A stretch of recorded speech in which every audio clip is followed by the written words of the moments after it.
Now, sports with Garrett Brown. Yesterday was a busy day of high school sports with spring sports coming into the stretch runs of their season. We're going to start things off actually out at Colorado Mesa, where crosstown rivals Grand Junction and Central met head-to-head on the baseball diamond. Last year, Grand Junction got the better of the Warriors in both meetings. Central looking to change that this time around. The story of this game, that was definitely the two facing off on the mound. Both starting pitchers looked untouchable early on in this one.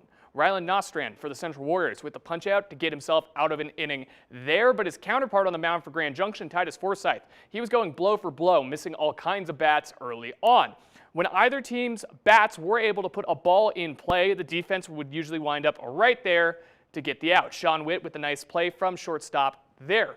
Both teams were missing bats, but the Central hurler Nostrand, he was starting to direct attention to the right field scoreboard later in this one, keeping the Tigers to a 0 in the hit column late in the ball game. Runner on third for Central, still scoreless. Nostrand helping out his own cause. Not really a rocket off the bat, but more than good enough to bring in Lewis Kuntz to score for the first run of the ball game, all the way in the top of the sixth, with a 0 still in that hit column. But the Tigers are finally able to solve Nostrand. A liner at short takes a weird bounce with a runner on, and the Tigers find themselves real quickly with a pair of runners in scoring position. Very first pitch the next batter sees, that's a lefty, Will Applegate. He's going to send that one back up the middle. One run is for sure coming in. That second one's not far behind. Tigers have their first 2 runs of the ball game and take a late lead. That Applegate hit would wind up being the most important RBIs of the game because they were the only RBIs of the game for Grand Junction. Tigers hang on to gut out the win against Central at a final of 2-1, and Rangeley outscores Grand Valley 35-6 in a doubleheader sweep.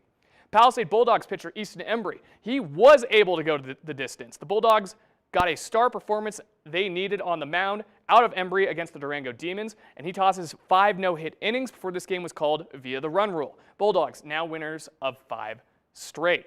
On the soccer pitch, Palisade, they just keep it going, jumping out to an early 2-0 lead on a pair of goals from Taylor Balding and Mia De Villegas-Decker, and hold off Central defensively. For the Bulldogs, this is their 8th shutout win of the season. Montrose, they also pick up the win, a 2-goal win, taking down Grand Junction to pick up their 10th win of the season ahead of a matchup back at home against Glenwood Springs later in the week. Grand Valley picks up their 2nd league win of the year as well. And how about that Grand Junction Tigers girls lacrosse team taking on the Summit Tigers and walking away with a big win in the Battle of the Tigers, 16-5. Junction has been lighting up scoreboards recently, outscoring their opposition 26-13 in their last 2 back-to-back victories. Tigers have 3 road matchups in a row to close out their regular season.